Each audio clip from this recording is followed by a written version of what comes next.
नमस्ते। आज के इस मजेदार सत्र में आप सभी का बहुत बहुत स्वागत है। आज का हमारा ये पाठ सच में बहुत ही दिलचस्प होने वाला है, क्योंकि हम सिर्फ एक खूबसूरत कविता ही नहीं पढ़ेंगे, बल्कि चीन की एक बहुत ही पुरानी और शानदार कहानी भी सुनेंगे। और हाँ, इसके साथ ही हम अंग्रेजी व्याकरण के कुछ नए और बेहद जरूरी नियम भी सीखने वाले हैं। तो अपनी आंखें और कान बिल्कुल खुले रखिएगा, क्योंकि आज हम मिलकर बहुत कुछ नया एक्सप्लोर करने वाले हैं। ओके, तो चलिए फटाफट देखते हैं कि आज हम क्या क्या कवर करने वाले हैं। सबसे पहले द लिली पूल कविता और उसके प्रश्नोत्तर, फिर मे प्लांट्स अ सीड नाम की कहानी और उसके प्रश्नोत्तर।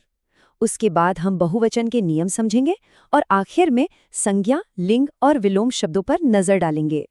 तो चलिए शुरू करते हैं हमारे पहले भाग से, स्वप्ना दत्ता की एक बहुत ही प्यारी कविता द लिली पूल। जरा अपनी आंखें बंद कीजिए और एक बिल्कुल शांत, सुंदर से तालाब की कल्पना कीजिए। कवि हमें एक ऐसे ही छोटे से लिली पूल यानी कुमुदनी के तालाब के पास ले जा रही हैं। यहाँ गुलाबी और सफेद रंग के लिली के फूल खिले हुए हैं। वैसे क्या आप जानते हैं, ये फूल दिन में तो ताजे दिखते ही हैं, लेकिन ये असल में ज्यादातर रात के समय खिलते हैं। और पानी में तैरती मछलियाँ और मेंढक, ये सब मिलकर इस नज़ारे को एकदम जीवंत बना देते हैं। अब जरा कविता की इन पंक्तियों को सुनिए। कवि कहती हैं कि लिली के पत्ते गोल और गहरे हरे रंग के होते हैं, जिनके किनारे थोड़े मुड़े हुए होते हैं। और सबसे कमाल की बात क्या है, जब इन पत्तों पर पानी की बूंदें गिरती हैं तो वो बिल्कुल चमकते हुए मोतियों की तरह दिखाई देती हैं। मतलब हमारी प्रकृति सच में कितनी खूबसूरत है ना। भाग 2। चलिए अब इस कविता से जुड़े कुछ सवालों को एक साथ हल करते हैं।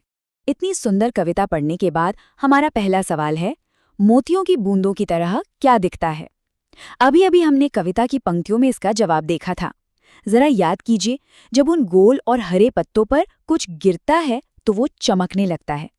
बिल्कुल सही पकड़ा आपने। पत्तों पर पड़ी पानी की बूंदें ही मोतियों की तरह दिखती हैं। अब हम अंग्रेजी के तुकांत शब्दों यानी राइमिंग वर्ड्स को देखते हैं। राइमिंग वर्ड्स वो होते हैं जिनकी अंतिम ध्वनि एकदम एक जैसी होती है। इसी से तो कविता में एक संगीतमय लय बनती है।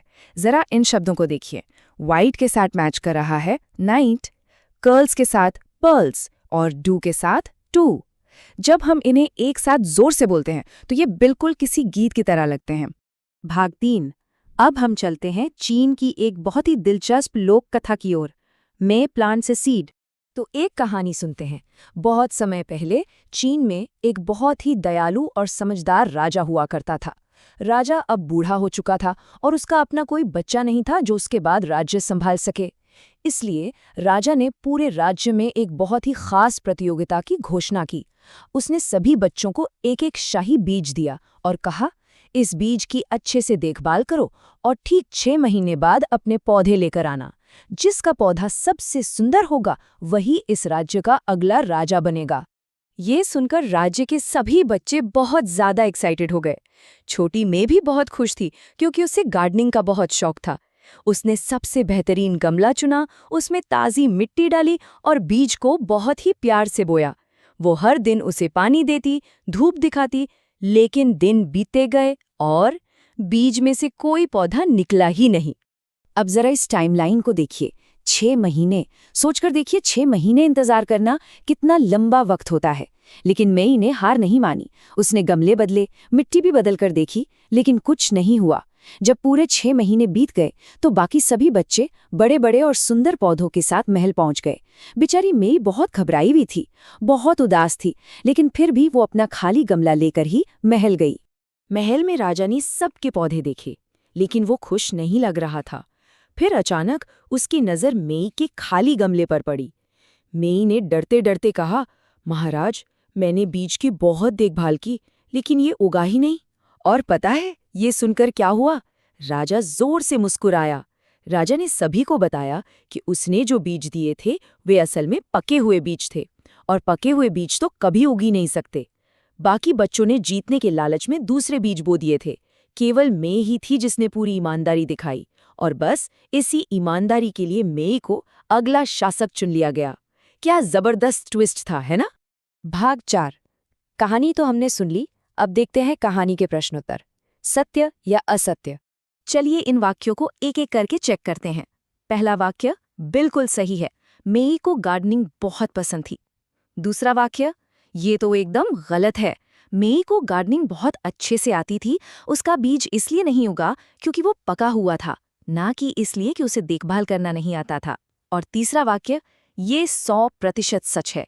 राजा सिर्फ ये टेस्ट करना चाहता था कि कौन सा बच्चा सबसे सच्चा है। अब ये स्लाइड सच में बहुत महत्वपूर्ण है। यहाँ हम मेई को दो अलग अलग नजरियों से देख रहे हैं। एक माली के रूप में अगर देखें तो वो बहुत मेहनती और समझदार है, लेकिन एक इंसान के रूप में वो उससे भी कहीं बढ़कर है। वो निडर है और चाहे कुछ भी हो जाए सच्चाई के रास्ते से पीछे नहीं हटती। और यही वो गुण है जो किसी को भी एक महान लीडर बनाते हैं। भाग 5। अब चलते हैं व्याकरण की ओर और सीखते हैं बहुवचन संज्ञा के नियम।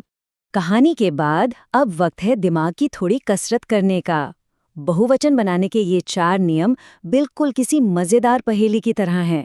पहला, आमतौर पर हम बस शब्द के अंत में एस लगा देते हैं। दूसरा, ध्यान दीजिए, अगर शब्द के आखिर में एस, एसएस, सीएच, एसएच या एक्स की आवाज आ रही हो तो हम ईएस लगाते हैं, जैसे बॉक्स का बॉक्सेस। तीसरा, अगर अंत में एफ या एफई हो तो उसे हटाकर वीज कर देते हैं, जैसे वुल्फ का वुल्व्स। और चौथा, अगर अंत में वाई हो और उससे पहले कोई कॉन्सोनेंट हो तो वाई को हटाकर आईईएस लगाते हैं। बहुत आसान है। चलिए अब इन नियमों को अप्लाई करके देखते हैं। स्विंग बन गया स्विंग्स, बस एस लगाया। फॉक्स क्योंकि ये एक्स पर खत्म हो रहा है तो बन गया फॉक्सेस। इसी तरह मैच बना मैचेस। अब बेबी को देखिए, इसमें वाई हटकर आईईएस लगा तो बन गया बेबीज, और लीफ में एफ हटकर वीईएस लगा तो वो हो गया लीव्स। है ना एकदम आसान। भाग 6। और अब हम पहुंच गए हैं आज के हमारे आखिरी सेक्शन पर, संज्ञा, लिंग और विलोम शब्द। अपनी वोकैबुलरी को और मजबूत बनाते हैं। अंग्रेजी में जेंडर 4 तरह के होते हैं। मैस्कुलिन यानी जो पुरुषों या लड़कों के लिए इस्तेमाल होता है, फेमिनिन जो महिलाओं या लड़कियों के लिए होता है। कॉमन जेंडर वो शब्द होते हैं जो दोनों के लिए इस्तेमाल हो सकते हैं, जैसे डॉक्टर या बच्चा।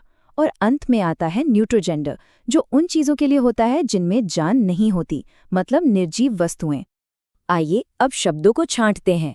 भाई, बेटा और भतीजा ये मैस्कुलिन कैटेगरी में आते हैं। बहन, बेटी और भतीजी फेमिनिन में। डॉक्टर, सिंगर और मरीज ये कोई भी हो सकता है, इसलिए ये कॉमन है। और समुद्र, बस, किताब, पेन जैसी चीजें न्यूटर कैटेगरी में आती हैं क्योंकि ये निर्जीव हैं। और ये रही हमारी आखिरी एक्सरसाइज, विलोम शब्द यानी ऑपोजिट्स। इसे एक रिदम में पढ़ते हैं। ठंडे का उल्टा गरम, नए का पुराना, ऊंचे का नीचा, हल्के का भारी, खट्टे का मीठा और छोटे का लंबा। ये छोटे छोटे शब्द हमारी रोजमर्रा की अंग्रेजी बोलने में बहुत काम आते हैं। इन्हें जरूर याद रखिएगा। आज का ये सेशन खत्म करने से पहले मैं चाहता हूं कि आप इस सवाल पर जरूर सोचें। राजा ने मे से कहा था कि एक नेता को हमेशा सच बोलना चाहिए। आपको क्या लगता है, ईमानदारी किसी इंसान को इतना महान क्यों बना देती है? शायद इसलिए क्योंकि एक ईमानदार इंसान पर ही हर कोई भरोसा कर सकता है, बिल्कुल वैसे ही जैसे राजा ने उस छोटी सी मे पर किया था। तो आज के लिए बस इतना ही। हमारे साथ इस मजेदार सफर में जुड़ने के लिए आपका बहुत बहुत धन्यवाद। मिलते हैं अगले पाठ में।